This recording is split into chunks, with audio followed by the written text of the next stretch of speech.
22 February 2002 British Columbia in Canada police के पास एक व्यक्ति आता है। वह कहता है कि मैं जहाँ पर पहले काम करता था मुझे उसके पास कुछ इलीगल्स गन वगैरह मिले हैं। ये जो सुनते ही जल्दी से पुलिस वाले उसके घर की तरफ निकल जाते हैं एंड ये घर था रॉबर्ट विलियम पिक्टन का। और जब वह उसके घर में छानबीन करता है तब ये छानबीन पूरे कनाडा को बुरी तरीके से दहला के रख देता है। ऐसा क्या होता है इस केस में जिससे कनाडा ही नहीं बल्कि पूरे दुनिया की नजर कनाडा के इस शहर की तरफ जाती है।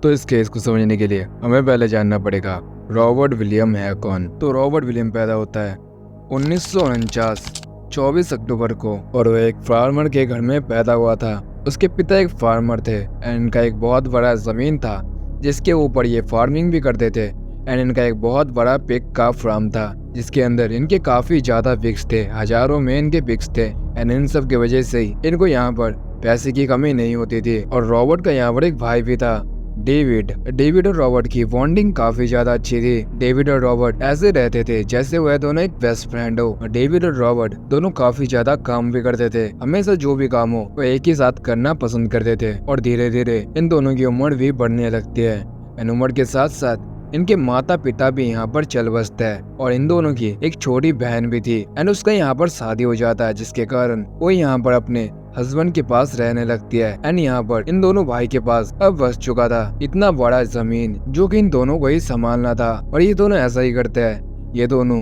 1 महीने तक इस जमीन को पूरे अच्छे से संभालते हैं। और मैं इसलिए 1 महीने तक कह रहा हूँ क्योंकि 1 महीने बाद ये काफी ज्यादा आलस खाने लगता है। ये अपने घर का काम वगैरह कुछ नहीं करते है, ये हमेशा अपने बिस्तर में पड़े रहते थे, बस वे पिगीज को खाना देते थे और कुछ नहीं करते थे। और उनके घर में हमेशा काफी ज्यादा गंदगी रहती थी। अब इसी बात से समझ लीजिए वो यहाँ पर कभी कभी तो महीने तक नहीं नहाते थे और ऐसे बिना काम करे ये हमेशा अपने घर में रहते, खुद खाते पीते और सिर्फ आराम करते रहते। एंड जाहिर सी बात है अगर वो ऐसे करते रहेंगे बिना काम किए तो इनके धीरे धीरे पैसे भी खत्म होते जाएंगे। और ऐसा ही हुआ, इनके धीरे धीरे पैसे एक दिन खत्म होने लगे। और जब इन दोनों को ये रियलाइज हुआ इनके पैसे खत्म हो रहे हैं तब इनके मन में आइडिया आया क्यों ना वे अपनी प्रॉपर्टी बेच दे। और उन्होंने जल्दी वहाँ के लोकल डीलर से बात किया जिसको यहाँ पर इन दोनों ने उस डीलर को यहाँ पर काफी ज्यादा रकम में ये जगह बेच दिया। सिवाय यहाँ पर कुछ जगह के थोड़ा सा जगह छोड़ के इन दोनों ने लगभग पूरा जगह ही यहाँ पर बेच डाला था। एंड अचानक इनके पास काफी ज्यादा पैसे आ चुके थे और इन पैसे को लेके एक काफी ज्यादा अय्याशी करने लगे। लेकिन अचानक एक दिन इनके दिमाग में आइडिया आता है कि यहाँ पर ये एक चैरिटी के लिए एक पैलेस खोलेंगे और यहाँ पर एक पिग पैलेस नामक एक सोसाइटी खोलते हैं जिसके अंदर यहाँ पर एक पार्टी क्लब खोलने वाले थे जिसके अंदर जितने भी पैसे यहाँ पर बनते उस पार्टी से वह सारे पैसे यहाँ पर डोनेट वगैरह कर देते। और उन्होंने ऐसा ही किया, उन्होंने जल्दी ये पार्टी क्लब जल्दी ही खोल लिया। और जाहिर सी बात है अगर वो यहाँ पर नया खोलेंगे तो कोई भी उनके यहाँ पर नहीं आएगा। फिर वो दोनों भाई ये करते थे, वो ज्यादातर जो प्रोस्टिट्यूट वगैरह होती है और जो यहाँ पर बहुत ज्यादा नशे पत्ता फूकती है और काफी ज्यादा नशे की शौकीन रहती है उन सब लेडी को टारगेट करना शुरू कर दिया। उन्होंने उनको पहले फ्री में बुलाना चालू किया, फिर उनको जब यहाँ पर आदत हो जाता तो वो यहाँ पर आने लगते थे। और धीरे धीरे 1 साल के अंदर ही इनके इस क्लब ने काफी ज्यादा ग्रोथ पकड़ लिया था। ये क्लब इस एरिया का काफी ज्यादा फेमस क्लब बन चुका था। लेकिन अचानक इसके 1 साल ही बाद जब ये फेमस होना शुरू हुआ था तभी पुलिस वालों के पास एक रिपोर्ट आता है। उस रिपोर्ट में काफी जनों ने ये क्लेम करा था जिस एरिया में ये क्लब है उस एरिया से काफी जने या फिर लड़कियां ज्यादातर यहाँ से यह गायब हो रही है। ये सब सुन के पुलिस वालों को लगा कुछ ना कुछ तो यहाँ पर गड़बड़ है। लेकिन जब यहाँ पर पुलिस वालों ने इसका लिस्ट देखा तो उन्होंने देखा यहाँ पर ज्यादातर लड़की जो गायब होती है वो यहाँ पर प्रोस्टिट्यूट वगैरह होती है या फिर जो ज्यादातर अपने घर से भागी हो या फिर जो नशे पता फूकती हो। इसलिए पुलिस वालों ने भी इस पे ज्यादा ध्यान नहीं दिया और इसका अंजाम पुलिस वालों को नहीं बल्कि पूरे कनाडा को बाद में जाके भुगतना था। और ये खबर थोड़ा बहुत न्यूज़पेपर में भी फैला लेकिन इससे कुछ फर्क नहीं पड़ रहा था क्योंकि पुलिस वालों को यहाँ पर कुछ भी सबूत नहीं मिलता था कि वह लड़कियाँ जाती कहाँ पर है एंड वह लड़कियाँ कहाँ से यहाँ से गायब हो रही है। उनको थोड़ा सा रॉबर्ट के क्लब पे यहाँ पर शक तो हुआ लेकिन पुलिस वालों को इस शक उतना ज्यादा नहीं हुआ, इसलिए उन्होंने यहाँ पर कभी इन्वेस्टिगेशन नहीं किया। और दिन आता है 1997 मार्च महीने की एक शाम को रॉबर्ट के घर के बाहर जो कुछ घर थे उन्हीं में से घर में ठक ठक की आवाज आने लगती है। उस घर का मालिक जल्दी से डोर बेल के सामने आता है और जब वह डोर ओपन करता है तो वह काफी ज्यादा हैरान रह जाता है, क्योंकि एक लड़की को देखता है जो कि बिल्कुल ही खून से भीगी हुई थी एंड उसके पेट में एक बड़ा सा कट था और उसके हाथ में एक लॉकर भी लगा हुआ था, जिसको देख के पहले तो वो बहुत ज्यादा डर जाता है, क्योंकि उसे लगता है ये कोई जेल से भागे अपराधी तो नहीं जो कि उसके घर में पहुंच चुकी है। और ये सब देख के वो अपना दरवाजा जल्दी लगाने वाला होता है, लेकिन ये लड़की वो यहाँ पर जल्दी से उससे मदद मांगने लगती है।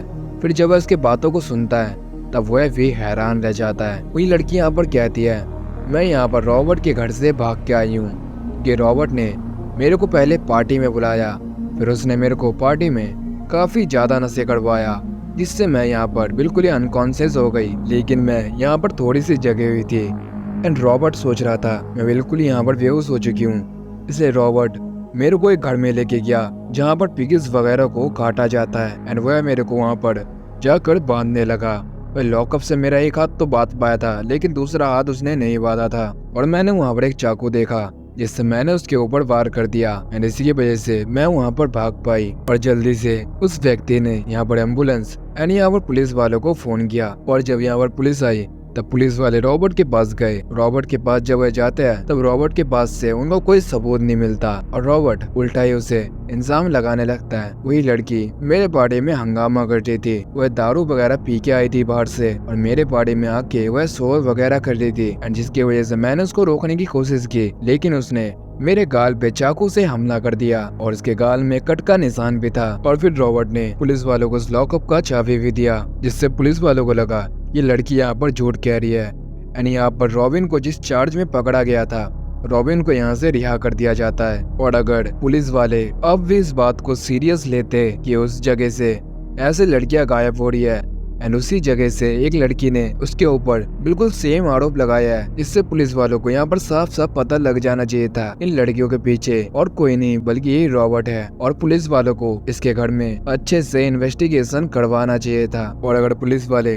टाइम पे ये करवाते तो शायद अभी तक इतने मौतें नहीं होती। और आप सोच के देखिए ये सिलसिला अभी तक 5 साल तक चलने वाला था और इतने साल तक भी पुलिस वालों को इसकी भनक नहीं लगने वाली थी। और फिर दिन आता है 22 फरवरी 2002 का, जिस दिन एक बंदा जो कि रॉबर्ट के घर पे काम करता था पहले, उसको यहाँ पर रॉबर्ट के टेलर में लीगल्स गन वगैरह और यहाँ पर जिससे इंसानों को सर्जरी होता है उन सब चीजों को इसने यहाँ पर उसके टेलर में देखा था। और ये देखते ही उसने जल्दी से यहाँ पर पुलिस को इन्फॉर्म कर दिया और पुलिस यहाँ पर सर्च वारंट लेके जल्दी ही पहुंच गई। और फिर जब पुलिस वाले इस घर का इन्वेस्टिगेशन करते हैं तब यहाँ पर पुलिस वालों को रॉबर्ट के घर में काफी ज्यादा लड़कियों के आईडीज और लड़कियों के काफी सारे चीज यहाँ पर पड़े हुए मिलते हैं। और इतना ही नहीं, इन्होंने इन लड़कियों को मारा तो था, लेकिन जब आप ये सुनोगे इन्होंने लड़कियों के साथ क्या किया था इनको मारने के बाद भी, तो आप काफी ज्यादा हैरान रह जाओगे।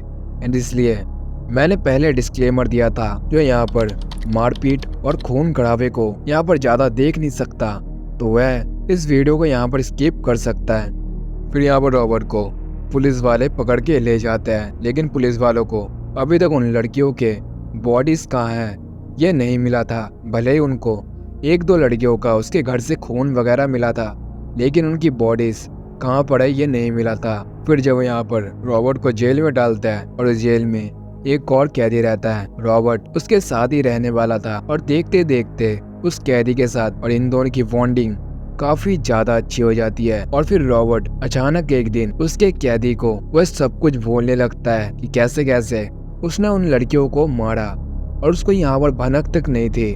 उसके सेल में यहाँ पर सीसीटीवी कैमरा लगा हुआ है एंड इतना ही नहीं, जो कैदी उसके सामने बैठा है वो कैदी नहीं बल्कि पुलिस का एक एजेंट था जो कि इन सब के लिए वहाँ पर इतने दिन से उसके साथ रह रहा था। और रॉबर्ट कन्फेस करता है उसने कुल 49 यानी कि 49 लड़कियों को मारा है। और इसके बाद पुलिस वाले रॉबर्ट के घर में और अच्छे से छानबीन करने लगता है। रॉबर्ट के घर में काफी सारे यहाँ पर बॉडीज के पार्ट वगैरह मिलते हैं, लेकिन रॉबर्ट ने तब ये भी कहा था वो यहाँ पर पहले लड़कियों को लाता था, फिर उनको अनकॉन्शियस करता था दारू वगैरह पिला के और ड्रग्स दे के, देन फिर उनके बॉडी को उसी पिग काटने वाले जगह में लेके आता था जहाँ पर पिगिस की तरह इंसानों को भी काटने लगता था एंड उनके शरीरों को वह बहुत बुरी तरीके से एक जगह पीस देता था, जिससे लड़कियों का शरीर का यहाँ पर बिल्कुल ही कीमा बन चुका था। यहाँ पर वह कीमा अपने सुअरों को खिला देता और बाकी कीमा सुअर के मीट में मिक्स करके यहाँ पर लोगों को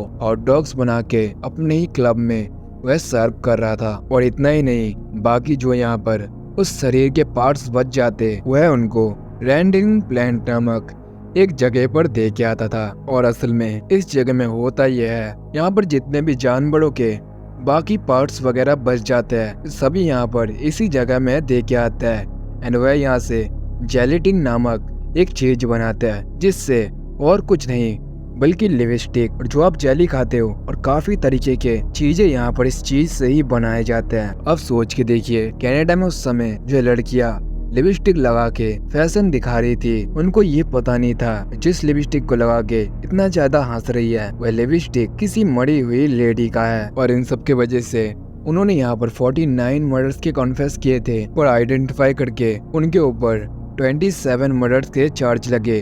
और यहाँ पर कोर्ट में साबित ना करने की वजह से उनको यहाँ पर सिर्फ 6 मर्डर की ही सजा मिलती है और उन दोनों को यहाँ पर बिना बेल वाली उम्र कैद की सजा सुनाई जाती है। लेकिन अभी कुछ ही दिनों पहले 2024 31 मई को यहाँ पर रॉबर्ट को उसी के एक साथी ने उसको यहाँ पर अटैक करके मार दिया, लेकिन उसका भाई अभी तक जेल में है। इस केस को देखने के बाद मैं भी काफी ज्यादा शॉक्ड हो चुका था। सीरियल किलर तो होते हैं, लेकिन ऐसे सीरियल किलर काफी ज्यादा खतरनाक होते हैं। और अगर आपको ये जानना है कि पाकिस्तान में सबसे ज्यादा वांटेड सीरियल किलर कौन है, तो आपको यहाँ पर ये वीडियो आ रहा होगा, आप इसको क्लिक करके इस वीडियो को देख सकते हैं। और अगर आपको ये वीडियो पसंद आती है तो आप इस वीडियो के सब्सक्राइब बटन को दबाना ना भूलिएगा, इससे हमारी काफी ज्यादा हेल्प होती है। तो मिलते हैं किसी नेक्स्ट क्राइम एपिसोड के साथ, तब तक के लिए till then take care, good bye.